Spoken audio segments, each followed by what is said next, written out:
நபருக்கே நிறைய பேருக்கு தெரியாது. ஏன்னா எங்க வீட்டுல அந்த எப்படி சொல்ல வீட்டை விட்டு வெளியில போகக்கூடாது அப்படின்ற மாதிரி கட்டுப்பாடு தான். எங்க வீட்லயே இப்ப என் தங்கச்சி, என்னோட கூட பிறந்த தங்கச்சி தான் அவங்க. நான் வெளியில போனது கிடையாது. எங்க வீட்டுல இருக்கவங்களே வந்து என்னன்னா எங்க சொந்த அத்தை தான். அவங்களே நான் ஒரு நாள் வெளியில எங்களுக்கு வந்து அரியநாய்க்கு வந்தானே, அதனால ஆத்துக்கு நாங்கள் குளிக்க போவோம். அப்புறம் போகும்போது நான் முன்னாடி போறேன், என் தங்கச்சி பின்னாடி வாரா. இவளை எங்க வச்சிருந்த இவ்வளவு நாளா எங்க இருந்தா அப்படின்னு கேட்கறாங்க. அப்ப இல்லை, இது எங்க அக்கா தான், எங்க வீட்டுலதான் இருக்காங்க அப்படின்னு சொல்லி கேட்டாங்க. சொன்னதும் என் தங்கச்சி சொன்னாலும் அவங்க என்ன சொன்னாங்கன்னா, உங்க அக்காவா நான் பார்த்ததே கிடையாது, உங்க வீட்டுக்கு வாரேன்னு போறேன், இவ்வளவு நாள் ஹாஸ்டல்ல ஏதாவது தங்கி படிக்க வச்சிருப்பீங்க, இப்பதான் வந்திருப்பா அப்படின்ட்டு அந்த அளவுக்கு வெளியில வராத ஒரு நபர் தான். ஏன்னா நம்ம எங்க வீட்டுல என் தங்கச்சி வந்து கொஞ்சம் நல்லா சூட்டிப்பா பேசுவா. நான் வந்து வாயத்து வளர்க்க மாட்டேன். வந்தாலும் கூட யாரும் வந்தா எங்க வீடு வந்து பழைய வீடு தான், அதனால நீளமா இருக்கிறதுனால நான் அந்த லாஸ்ட்ல இருந்துருவேன். யாரும் இருந்தாலும் வெளியில வர மாட்டேன். அவங்க போனதுக்கு முன்னாடி வருவேன். ஏன்னா அப்படிதான் நான் வந்து அப்படி வளர்ந்த ஒரு நபர் தான். வெளியில போனாலுமே வெளியில அங்கேயும் அப்பாவுக்கும் சரி இங்கேயும் சரி வேலைக்குன்னு நான் வெளியில போனது கிடையாது. அப்பா வீட்லயும் இப்ப தங்கச்சின்னா அவனா நல்லா பேசுவா, உனக்கு வந்து நீ அமைதியான ஆளுனால அம்மாவும் நீ எங்கே ஒரு கோயிலுக்கு போனாலும் ஒன்னாதான் வருவாங்க, சாமி கும்பிடும் வீட்டுக்கு வரும். அப்படிதான் நாங்க வந்து இருந்துட்டு இருந்தேன். அதை தாண்டி இங்க வீட்டுக்கு வந்தேன், இங்க கல்யாணம் முடிஞ்சு வந்த வீட்லயும் அப்படிதான்.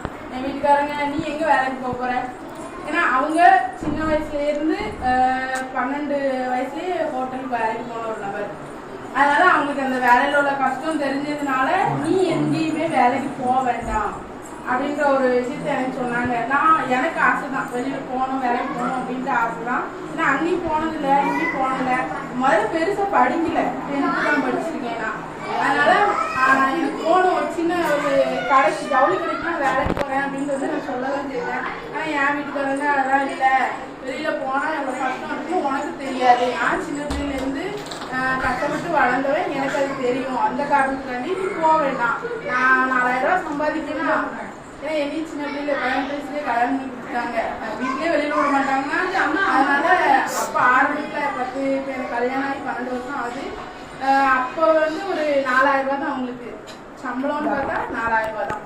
அப்போ எனக்கு அது ஒரு, ஏன்னா எங்க வீட்லயுமே கஷ்டப்பட்டு தான் வளரணும், சொத்து இருந்தாலும் என்ன இருந்தாலும் அதை பெருசா அனுபவிக்கல அப்படின்றப்போ அங்கேயும் வளர்ந்தோம். இங்கேயும் வந்து ஹஸ்பண்ட்கிட்டையும் பெரிய அளவுல வசதி கிடையாது, சிங்கிளா ஒரு வீடு அந்த மாதிரி தான். அப்படி இருக்கிறப்போ அந்த எனக்கு ஒரு ஆசை, நம்ம இங்க அங்கேயே வேலைக்கு போல, நம்மள வெளியே விடல, சரி இங்கேயாவது ஒரு சப்போர்ட் பண்ணி பண்ணலாம்னா பண்ணிட்டு நான் கேட்டேன். அவங்க அதெல்லாம் வேண்டாம், நீ வீட்டே இடி அப்படின்ற மாதிரி சொல்லிட்டாங்க. 4000 ரூபாய் இன்கம் தானே, நம்ம அதை வச்சு எப்படிங்க நம்ம இது பண்ண முடியும் அப்படின்னா இருக்கிறத வச்சு சமாளிச்சுடுவோம் அப்படின்னு ஒரே ஆட்கள் முடிச்சிருவாங்க. வெளியில போனதே கிடையாது. நான் வந்து வீட்டுல இருந்து சும்மா இருக்கிறதுக்காண்டி சும்மாவே எப்படி இருக்க முடியும் அப்படின்னு சொல்லிட்டு பீடி சுற்றுவேன். சரி சும்மா இருக்கிறதுக்கு எனக்கு ஒரு 100 ரூபாய் 200 ரூபானாலும் யார் தரா அப்படின்னு சொல்லிட்டு பீடி சுற்றுவேன். இதுனா ஒரு 1000 ரூபாய் வரைக்கும் சுற்றுவேன். ஒரு வாரத்துல கஷ்டப்பட்டு சுற்றுனா 1000 ரூபாய் வரைக்கும் சுற்றுவேன். அப்படி சுத்திட்டு இருந்த ஒரு நபர் தான் நான். என்னன்னா அதுக்கப்புறம் போன்னா என்னன்னு தெரியாது, போன் யூஸ் பண்ணணும். என் வீட்டுல போன்னா நமக்கு தந்தது கிடையாது. இங்க கல்யாணம் முடிஞ்சு வந்தப்புறம் வந்து போன் வந்து எப்படின்னா போன் ஒரு பெரிய விஷயம் தான், அதனால நான் அதை பெருசா யூஸ் பண்ண மாட்டேன். ஏன்னா எனக்கு போன் அடிச்சாலே எங்கேயாவது அது ஒரு பக்கம் இருக்கும், நான் ஒரு பக்கம் இருப்பேன். எங்க வீட்டு எனக்கு பக்கத்துல தான் எல்லாருமே. என் தங்கச்சியுமே டெய்லி நீ வந்து பாத்துட்டு போவாங்க. எங்க அம்மா வந்து நைட்டு தான் போன் பண்ணும், அதனால நான் போன்லாம் ஜாஸ்தி யூஸ் பண்ண மாட்டேன். எப்பவாவது எனக்கு போன் வந்து வந்தாலும் கூட எனக்கு திட்டுவாங்க எல்லாரும், போன் பண்ண எடுக்க முடியா, அடிப்பட்டு உனக்கெல்லாம் இருக்கு போனு அப்படின்ட்டு வந்து என்கிட்ட சொல்லிட்டு இருப்பாங்க. சரி அப்படின்னு சொல்லிட்டு அப்படிலாம் இருந்த ஒரு நபர். எனக்கு இந்த வாய்ப்பு கொடுத்தது என்னோட தங்கச்சி தான். ஃபர்ஸ்ட் வந்ததுமே வந்து சொன்னதுமே, ஏக்கா நான் ஒரு வேலை பார்க்கேன் போன்ல, நீ வந்து ஜாயின் பண்ணு அப்படின்னு வந்து சொல்லும் போது நான் எனக்கு வந்து நீ வந்து எதையாவது பண்ணிட்டு இருப்ப, நான் வந்து எனக்குலாம் அது வேண்டாம், நான் போன்னால எடுக்க மாட்டேன், எனக்கு உனக்கு தெரியாது, எனக்கு வேண்டாம் அப்படின்னு சொல்லி நம்ம எப்படி பேசுவோம் தெரியுங்களா, தங்கச்சி வேற, அதனால அப்படின்னு போக சொல்லியாச்சு. மறுபடியும் தங்கச்சில வர நேரம் போற நேரம் போன் பண்ணுற நேரம் அப்படின்னு சொல்லி சொல்லி சொல்லி சரி அப்படின்னு சொல்லிட்டு சரி இவ்வளவு தூரம் சொல்லுதா நம்ம வெளியில தான் வாங்கணும் அப்படின்னு சொல்லிட்டு அவளுக்காண்டி நான் ஒரு வாட்டி இதுல ஃபர்ஸ்ட் ஒரு ஐடி போட்டு உள்ள வந்துச்சு. ஒரு வாட்டி இந்த பொருளை வாங்குவோமே யாருக்காண்டியோ எவ்வளவோ என்னெல்லாமோ நம்ம அடுத்தவங்க சொல்லி பண்ணோம். சரி தங்கச்சி தான் சொல்லுதால அப்படின்னு சொல்லிட்டு சரி போ அப்படின்னு சொல்லிட்டு ஒரு வாட்டி ஒரு ஐடியா போட்டு உள்ள வந்தேன்.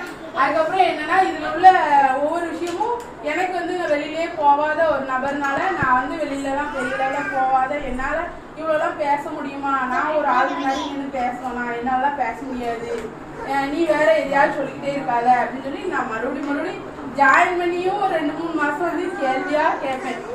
ஏன்னா தங்கச்சியில அடுத்தவங்க கிட்ட யோசிக்கலாம் அப்படின்னு சொல்லி கேள்வியா கேட்டுட்டே இருப்பேன். நான் வெளியிலேயே வரலையே, என்னாலாம் அப்படி வர முடியுமா வைக்க முடியுமா அப்படின்னு சொல்லி கேட்டு அடுத்தடுத்து இந்த ஒரு விஷயத்த கற்றுக்கிட்டா நம்ம எதையும் பண்ணுவோம்ல அப்படின்ற மாதிரி கற்றுக்கிட ஆரம்பித்தேன். ஒரு இடத்துல நம்ம பேசும்போது வந்து ஒரு ஏன்னா வீட்டிலே இருக்க ஆளு வீட்டிலேயே ஒருத்தங்கிட்ட பேசாத ஒரு நபரை போய் ஒரு 10 பேர் முன்னாடி பேசு அப்படின்னு சொன்னா எப்படி இருக்கும் அப்படின்னு சொல்லிட்டு சரி பார்ப்போம் நம்ம பண்ணுவோம் பேசுவோம் பேசினா இதுல என்ன இருக்கு அப்படின்னு சொல்லிட்டு ஒரு ஸ்டார்டிங்ல வந்த ஒரு மாசத்துல இதே மாதிரி எங்க ஊர்ல ஒரு 10 பேர் முன்னாடி பேசுறதுக்காண்டி ஒரு என்னை பத்தி அறிமுகப்படுத்துங்க அப்படின்னு சொன்னப்போ எனக்கு கைகள்லாம் கிருக்கி அப்படி நின்று ஒரு நபர் சரி அப்படின்னு சொல்லிட்டு பேசினேன். அதுக்கப்புறம் இதுல இன்கம் எடுக்க எனக்கு வந்து ஒரு நம்பிக்கை வந்துச்சு. ஒரு இடத்துக்கு போறோம், 4 பேரை பார்ப்போம், நம்ம அடுத்த கட்டத்துக்கு போகணும் அப்படின்ற ஒரு இடத்துல வந்து ஃபர்ஸ்ட் ஸ்டார்டிங்ல நான் 3600 ரூபா இன்கம் எடுத்தேன். அது எனக்கு பெரிய விஷயமா இருந்துச்சு.